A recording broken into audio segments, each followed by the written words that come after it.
의 말씀은 역대상 15장 1절에서 29절입니다. 역대상 15장 1절에서 29절입니다. 한 절씩 교독하고 마지막 절은 같이 읽도록 하겠습니다. 다윗이 다윗성에서 자기를 위하여 궁전을 세우고 또 하나님의 궤를 둘 곳을 마련하고 그것을 위하여 장막을 치고 다윗이 이르되 내 사랑 외에는 하나님의 궤를 맬 수 없나니 너의 궤를 메고 영원히 그를 섬기게 하셨음이라 하고 다윗이 이스라엘 온 무리를 예루살렘으로 모으고 여호와의 궤를 그 마련한 곳으로 메어 올리고자 하여 다윗이 아론 자손과 레위 사람을 모으니 그앗 자손 중에 지도자 우리엘과 그의 형제가 120명이요 무라리 자손 중에 지도자 아사야와 그의 형제가 220명이요 게르솜 자손 중에 지도자 요엘과 그의 형제가 130명이요 엘리사반 자손 중에 지도자 스마야와 그의 형제가 200명이요 헤브론 자손 중에 지도자 엘리엘과 그의 형제가 80명이요 우시엘 자손 중에 지도자 암미나답과 그의 형제가 210. 다윗이 제사장 사독과 아비아다를 부르고 또 레위 사람 우리엘과 아사야와 요엘과 스마야와 엘리엘과 암미나답을 불러 그들에게 이르되 너희는 레위 사람의 지도자이니 너희와 너희 형제는 몸을 성결하게 하고 내가 마련한 곳으로 이스라엘 하나님 여호와의 궤를 메어 올리라. 전에는 너희가 매지 아니하였으므로 우리 하나님 여호와께서 우리를 찢으셨으니 이는 우리가 규례대로 그에게 구하지 아니하였음이라 하니 이에 제사장들과 레위 사람들이 이스라엘 하나님 여호와의 궤를 메고 올라가려 하여 몸을 성결하게 하고 모세가 여호와의 말씀을 따라 명령한 대로 레위 자손이 채 하나님의 궤를 꿰어 어깨에 매니라. 다윗이 레위 사람의 어른들에게 명령하여 그의 형제들도 세우고 비파와 수금과 재금 등의 악기를 울려서 즐거운 소리를 크게 내라 하매 레위 사람이 요엘의 아들 헤만과 그의 형제 중 베레아의 아들 아삽과 그의 형제 무라리 자손 중에 구사야의 아들 에단을 세우고 그 다음으로 그들의 형제 스가랴와 벤과 아시엘과 스미라목과 여이엘과 운니와 엘리압과 브나야와 마세야와 마띠디야와 엘리블레우와 믹네아와 문지기 에오베데돔과 엘리야를 세우니 노래하는 자 헤만과 아삽과 에다는 놋재금을 크게 치는 자요 스가랴와 아시엘과 스마라옥과 여이엘과 운니와 엘리압과 마세야와 분야와 비파를 타서 알라못에 맞추는 자요 마띠디아와 엘리블레우와 믹네아와 오베데돔과 여이엘과 아사시아는 수금을 타서 8째음에 맞추어 인도하는 자요 레위 사회의 지도자 그냐냐는 노래에 익숙함으로 노래를 인도하는 자요 베레가와 엘가나는 궤 앞에서 문을 지키는 자요 제사장 스바냐와 요사박과 느다넬과 아미세와 스가랴와 분야와 엘리에셀은 하나님의 궤 앞에서 나팔을 부는 자요 오베데돔과 여에야는 궤 앞에서 문을 지키는 자이더라. 이에 다윗과 이스라엘 장로들과 천부장들이 가서 여호와의 언약궤를 즐거이 메고 오베데돔의 집에서 올라왔는데 하나님이 여호와의 언약궤를 맨 레위 사람을 도우셨으므로 무리가 수송아지 7마리와 순양 7마리로 제사를 드렸더라. 다윗과 및 궤를 맨 레위 사람과 노래하는 자와 그의 우두머리 그냐냐와 모든 노래하는 자도 다 세마포 겉옷을 입었으며 다윗은 또 배의 옷을 입었고 이스라엘 무리는 크게 부르며 뿔나팔과 나팔을 불며 재금을 치며 비파와 수금을 힘있게 타며 여호와의 언약궤를 메어 올렸더라. 여호와의 언약궤가 다윗성으로 들어올 때에 사울의 딸 미갈이 창으로 내다보다가 다윗 왕이 춤추며 뛰노는 것을 보고 그 마음에 업신여겼더라. 아멘. 저희 가정은 최근 한 달 동안 당근이라는 어플에서 여러 중고 가구들과 필요한 물품들을 구매했었습니다. 특별히 부피가 큰 것들은 제 차에 다 실을 수가 없어서 분해를 해서 집으로 가지고 왔었습니다. 그렇게 집에 도착하면 저와 제 아내는 각자 다른 방법으로 재조립하기 시작합니다. 제 아내는 먼저 그 제품명을 인터넷에 검색해서 이제 어떻게 재조립하는지 또 제품 설명서를 찾아보기도 합니다. 반면에 저는 가장의 면모를 보여주기 위해서 설명서 같은 거는 보지는 않고 그냥 제 감으로 재조립을 하기 시작합니다. 놀랍게도 이 재조립을 끝날 때마다 나사 한두 개씩 남거나 수평이 잘 안 맞기도 하더라고요.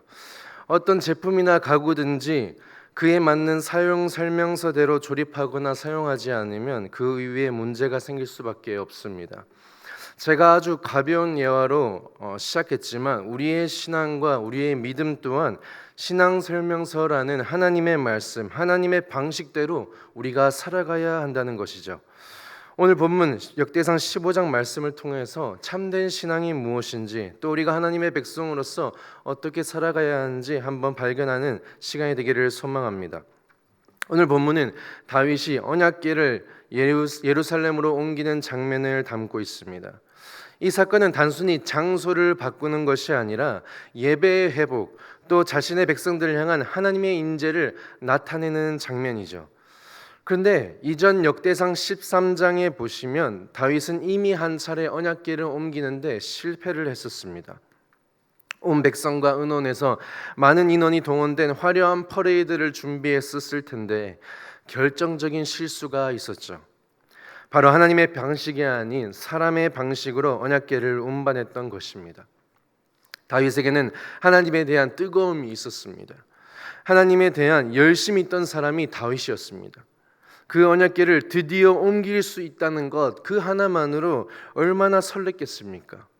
하지만 그 당시 다윗은 언약궤를 운반하는 규례에 대해서는 주의하지 못했던 것 같습니다.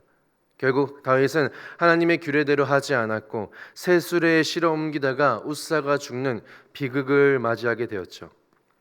어떻게 보면 신앙적으로 굉장한 실패를 맛본 것이고 또 그것으로 인해서 좌절하거나 포기할 수 있었을 것입니다. 하지만 오늘 본문 15장 1절에 어떻게 말합니까? 다윗이 다윗성에서 자기를 위하여 궁전을 세우고 또 하나님의 궤를 둘 곳을 마련하고 그것을 위하여 장막을 치고 하나님의 궤를 둘 곳을 마련하라라고 합니다. 즉 다윗은 다시 한 번 더 궤를 옮기려는 그 작업을 하는 것이죠. 다윗은 큰 실패를 맛보고 나서 아마 자신을 깊이 돌아보는 시간을 가졌던 것 같습니다. 하나님을 믿는 것, 또 하나님을 예배하는 것이 어떠한 나의 노력과 열심으로 하는 것이 아니라 하나님의 방식으로 하는 것이구나. 하나님의 방식을 떠난 이 백성들의 결과가 어떠한지 철저히 깨달았을 것입니다. 그리고 나서 다시 한번 궤를 옮기려고 하는 것이죠. 다윗은 예루살렘 궁전을 짓고 또 장막을 세운 뒤에 다시 그 언약궤를 옮길 준비를 하게 됩니다. 다윗의 2차 언약궤 운반은 첫 번째와는 사뭇 다른 모습을 보여주고 있죠. 오늘 본문 2절과 15절을 연결해서 보면요, 다윗은 레위 사람들을 불러서 그 사람들이 하나님의 궤를 어깨에 매도록 합니다. 왜냐하면 이것이 하나님이 원하시는 방식이었던 것이죠. 2절에 여호와께서 그들을 택하사 여호와의 궤를 메고 영원히 그를 섬기게 하셨습니다. 그런데 솔직히 인간적으로 생각을 해보면 이 언약궤를 수레에 실어 옮기는 것이 훨씬 합리적이라고 생각하지 않습니까? 시간도 절약되고요, 굳이 많은 힘을 들이지 않아도 되고요, 어쩌면 더 안전하기도 하겠죠. 하지만 하나님을 섬기는 방식은 인간의 판단에 의해 결정되는 것이 아니라는 것이죠. 다윗도 13절에 자신의 잘못을 고백합니다. 전에는 너희가 매지 아니하였으므로 우리 하나님 여호와께서 우리를 찢으셨으니 이는 우리가 규례대로 그에게 구하지 아니하였음이라 하니. 규례대로 하나님께 구하지 않았다라고 합니다. 그렇습니다. 참된 신앙이란 우리의 생각과 어떤 판단과 우리가 아무리 현명하고 합리적인다고 할지라도 내 생각은 잠시 내려놓고 하나님의 음성에 귀 기울이며 그 말씀에 순종하는 것이 참된 신앙이라는 것이죠.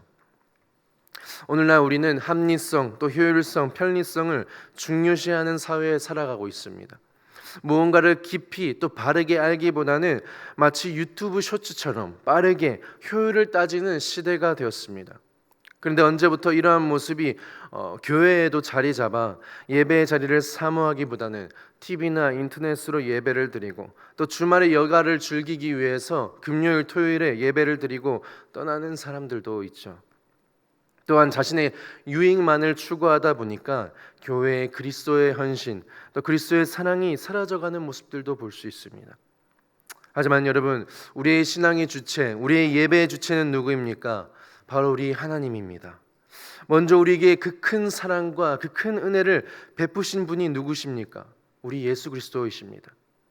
어떠한 인간의 방법, 합리성이나 효율을 따르는 것이 아니라 말씀을 깊이 사모하고 그 예수 그리스도의 모습을 따라 말씀을 따라 살려고 하는 참된 신앙의 사람이 여러분이 되기를 소망합니다. 마지막으로 본문 16절에서 24절을 보면 다윗은 레위인들로 구성된 찬양단을 구성합니다. 언약궤를 옮길 때 하나님을 찬양하도록 했죠. 또한 비파와 수금과 재금 등의 악기가 그 찬양을 더욱 아름답게 했습니다. 상상을 한번 해봅시다. 너무 감격스럽지 않겠습니까? 비록 이전에 실수가 있었지만 다시 자신들을 되돌아보고 하나님의 방법대로 재정비를 한 뒤 그렇게 기다리던 하나님의 언약궤를 어깨에 짊어진 레위인들과 또 수금과 비파와 함께 찬양하던 자들, 그때의 그 감격은 모든 이들을 기쁘게 하고 하나 되게 하였을 것입니다. 몇몇의 신학자들은 언약궤가 예루살렘 성에 들어왔을 때 다윗이 부르는 시가 시편 24편일 것이다 라고 이야기를 합니다. 시편 24편 9절에서 10절에 이렇게 말합니다. 문들아 너희 머리를 들지어다. 영원한 문들아 들릴지어다. 영광의 왕이 들어가시리로다. 영광의 왕이 누구시냐? 만군의 여호와께서 곧 영광의 왕이시리로다. 다윗을 포함해 모든 이들이 영광의 왕이신 하나님을 찬양하고 하나님을 높였습니다. 심지어 다윗은 너무 기쁜 나머지 29절에 춤추고 뛰놀았다라고 합니다. 아마 다윗은 그 마음속에 벅차오르는 그 감격, 그 기쁨을 억누르지 못해서 그가 어떤 직위에 있던 간에 상관없이 하나님의 영광을 찬양하고 있는 것이죠. 사랑하는 여러분, 우리는 하나님을 날마다 찬양하는 삶을 살고 있습니까? 예수 그리스도께서 우리를 구원하셨는데 우리는 그분만으로 찬양하며 살아가고 있습니까? 날마다 그 구원의 기쁨을 즐거워하고 기뻐하고 있습니까? 우리 가운데 그리스도를 향한 감격과 눈물이 있습니까? 하나님을 향한 여러분의 찬양이 형식적인 것이 아니라 오늘 본문의 다윗의 감격과 기쁨처럼 언제나 하나님을 찬양하는 그 기쁨으로 넘쳐나기를 소망합니다. 오늘도 나에게 구원을 베푸시고 그 큰 은혜를 허락하실 하나님을 진심으로 기뻐할 수 있고 감사할 수 있는 그런 찬양을 하나님께 드리는 여러분이 되시기를 소망합니다.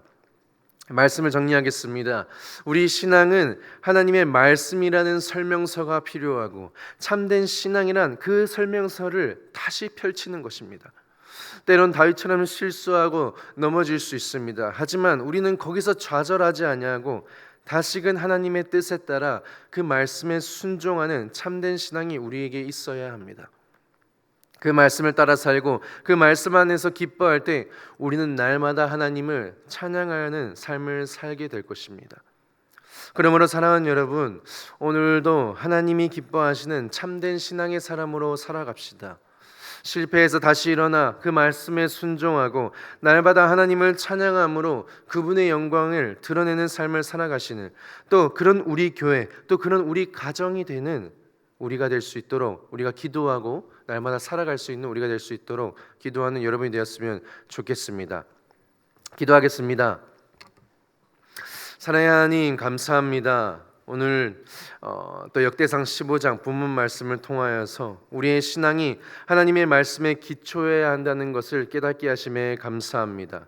우리의 열심이 아니라 하나님의 뜻이 기준이 되게 하여 주시옵시고 우리의 판단이 아니라 하나님의 말씀에 온전히 순종할 수 있는 우리들이 될 수 있도록 주님 인도하여 주시옵소서. 예루살렘으로 들어오는 언약궤를 바라보며 이스라엘 무리가 함께 찬양하고 다윗이 말할 수 없는 기쁨과 감격으로 뛰놀며 찬양했던 것처럼 우리도 날마다 구원의 감격으로 말미암아 주님을 높이며 찬양하는 삶을 살아가는 저희들이 될 수 있도록 주님 인도하여 주시옵소서.